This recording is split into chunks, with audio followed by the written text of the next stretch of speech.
નમસ્તે દોસ્તો, આજે હું વાત કરવા જઈ રહ્યો છું વિજય અને કાવ્યા સાથે બનેલી પ્રેમ કથા. ગોધરા શહેરના મધ્યમ વર્ગીય પરિવારમાં જન્મેલો વિજય એક હોશિયાર, મહેનતુ અને મૌનપ્રિય યુવક હતો.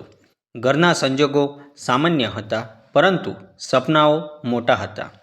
કોલેજ પૂરી કરીને તેણે નક્કી કર્યું કે હવે ઘરનો ભાર હળવો કરવા માટે કોઈ સારી નોકરી લેવી પડશે. ગોધરામાં ખાસ તક ન મળતા તેના એક મિત્રએ સલાહ આપી, વિજય, તું રાજુલા જઈશ. ત્યાં એક મોટી ફેક્ટરી પ્રોજેક્ટ શરૂ થયું છે. સારી પોસ્ટ છે, પગાર પણ સરસ છે, લાંબો ટાઈમ ચાલશે. વિજયે વિચાર્યું, હા, હવે એક નવી શરૂઆત કરવી જોઈએ. તે રાજુલા પહોંચ્યો. રાજુલા દરિયાકાંઠાનું નગર. અહીંનું વાતાવરણ ગોધરા કરતાં અલગ. દરિયાની ઠંડી પવન, માછીમારોની હલનચલન, બજારોમાં મીઠા અવાજમાં બોલતી સ્ત્રીઓ, બધું જ નવું લાગતું હતું. ફેક્ટરીમાં તેને સુપરવાઇઝરની નોકરી મળી. શરૂઆતમાં અજાણ્યો લાગતો હતો, પણ તેની ઈમાનદારી અને કામ કરવાની તાકાત જોઈને બધા જ તેને પસંદ કરવા લાગ્યા. પછી કામ પછીનો સમય, એ તો વિજય માટે એકલો અને સૂનો હતો. તે દરિયાકાંઠે જઈ બેસતો, લહેરોને જોતો અને સપનાઓમાં ખોવાઈ જતો. એક સાંજ દરિયા કિનારે બેઠેલો હતો. સૂર્યાસ્તના રંગો આકાશને લાલીમાંથી રંગી રહ્યા હતા. એટલામાં તેની નજર એક યુવતી પર પડી.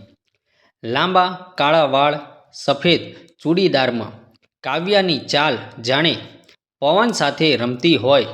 એ પોતાના નાનકડા ભાઈને લઈને દરિયા પાસે શંખ સીપડા એકઠા કરી રહી હતી.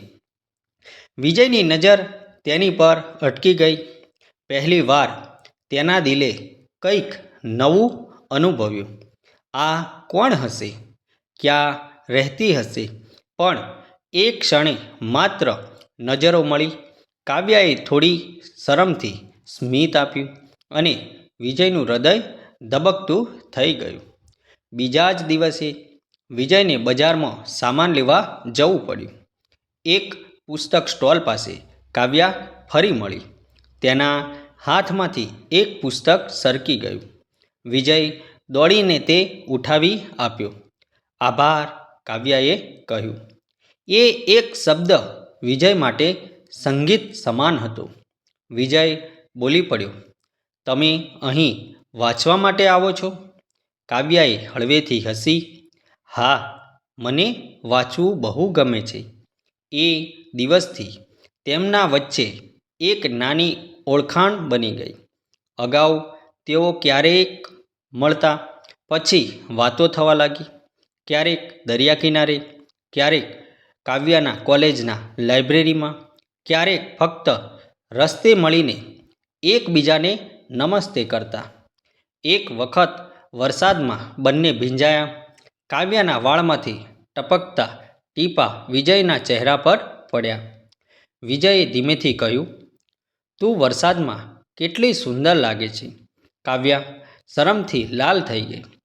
તે દિવસ પછી બંનેને સમજાયું, આ મિત્રતા નથી, આ તો પ્રેમ છે. દરિયા તેમનો સાક્ષી હતો.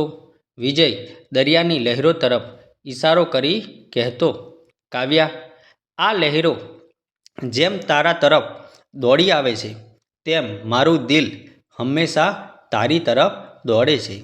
કાવ્યા હસીને તેના ખભા પર માથું મૂકી દેતી. ક્યારેક બંને રાત્રે દરિયાની શાંત લહેરોમાં દીવો વહાવતા. કાવ્યા કહેતી, આ દીવો આપણો પ્રેમ છે. દરિયો તેને જ્યાં લઈ જાય ત્યાં સુધી આપણો પ્રેમ જીવંત રહેશે. એક દિવસ વિજયે નક્કી કર્યું કે હવે પોતાના દિલની વાત કહી જ દેવી જોઈએ. તે દરિયા કિનારે દીવડીઓથી આઈ લવ યુ લખ્યું. કાવ્યા ત્યાં આવી ત્યારે આશ્ચર્યથી જોતી રહી. વિજય તેના આગળ ગુલાબ લઈને ઊભો રહ્યો. કાવ્યા, હું ગોધરાથી અહીં કામ માટે આવ્યો હતો, પરંતુ તને મળ્યા પછી સમજાયું કે મારી આખી જિંદગી અહીં છે. શું તું મારી જીવનસાથી બનશે? કાવ્યાની આંખોમાં આંસુ આવી ગયા. એ બોલી, હા વિજય, હું તારી છું. પ્રેમ સહેલો નથી હોતો. કાવ્યાના પરિવારમાં શરૂઆતમાં વિરોધ થયો. તેઓ માનતા, ગોધરાનો છોકરો અહીં કેટલો ટકી શકશે? અમારું ભવિષ્ય શું? પણ વિજયે પોતાના કાર્ય, ઈમાનદારી અને સમર્પણથી સાબિત કર્યું કે તે મજબૂત છે. ધીરે ધીરે પરિવાર પણ માની ગયો. 5 વર્ષના પ્રેમ પછી આખા શહેરની હાજરીમાં તેમના લગ્ન થયા. લગ્નની રાત્રે કાવ્યાએ વિજયને કહ્યું, તું માત્ર મારો પતિ જ નહીં, પણ મારો સૌથી મોટો મિત્ર, સાથી અને સપનોનો સાથ છે. વિજય હસીને બોલ્યો, અને તું મારું બધું છે. કાવ્યા, વિજયે રાજુલામાં પોતાનું ઘર બનાવી લીધું. કાવ્યા તેના જીવનની શક્તિ બની. દરિયાની લહેરો આજે પણ તેમના પ્રેમને સાક્ષી છે. તેઓ જ્યારે સાંજે હાથમાં હાથ પકડીને દરિયા કિનારે ફરતા, ત્યારે લોકો કહેતા, આ છે ગોધરાનો વિજય અને રાજુલાની કાવ્યા, પ્રેમનું સૌથી સુંદર ઉદાહરણ. વિજયે પોતાની ડાયરીમાં લખ્યું, હું ગોધરાથી રાજુલા નોકરી કરવા આવ્યો હતો, પરંતુ અહીં મને મારી જિંદગી મળી ગઈ. એ છે કાવ્યા. પ્રેમ એ નથી કે ફક્ત સાથે રહેવું. પ્રેમ એ છે કે એકબીજામાં આખી દુનિયા શોધવી. અને મેં મારી દુનિયા કાવ્યામાં શોધી લીધી છે. આ રીતે વિજય અને કાવ્યાની આ અતિ રોમેન્ટિક પ્રેમ કથા આખા શહેર માટે પ્રેરણા બની ગઈ. મિત્રો, આ વાર્તા જે છે એ કાલ્પનિક છે, અને આમાં આવતા પાત્રો પણ કાલ્પનિક છે, આમાં આવતા સ્થળો પણ કાલ્પનિક છે. આવા જ નવા નવા વિડીયો જોવા માટે અમારી ચેનલ સાથે બનાવી રહેજો. વિડીયોને શેર કરી દેજો અને ચેનલને સબસ્ક્રાઈબ કરી દેજો. તો મિત્રો, ફરી પાછા નવા વિડીયો સાથે આપણે મળીએ છીએ. મારી ચેનલને સબસ્ક્રાઈબ કરજો.